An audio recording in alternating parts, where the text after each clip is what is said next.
అడిగానండి. అక్క నాకెంత ఆసక్తి ఉందా? నా చెయ్యి రావటం ఏందక్క అంటే, అవునమ్మా నీ దగ్గర నుండే వచ్చింది. నేను కళ్ళారా చూశానమ్మా అని చెప్పేసి అనటం జరిగింది. అయితే అది దేవుడు చేసిన కార్యం అక్క, నేనైతే కాదని చెప్పేసి ఆ అమ్మాయి చెప్పేసింది.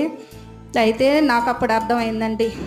నేను సందకాడ నిద్రపోయేటప్పుడు మరి ఒక చీకటి ప్రభావం వచ్చింది కదా నా మంచం దగ్గర.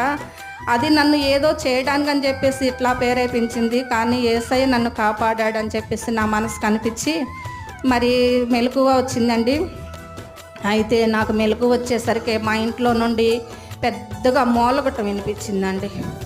ఏంటి ఇప్పుడు నా విషయంలో ఇలా జరిగింది, మరి మా ఇంట్లో నుండి మూలగటం ఏంది, ఎవరు మూలుగుతున్నారు, అమ్మో ఈ చీకటి ప్రభావం మా ఇంట్లో నట్టింట్లో తిష్ట వేసి కూర్చుందేమో మరి అని భయం వేసి మా వారిని పిలవటం జరిగింది.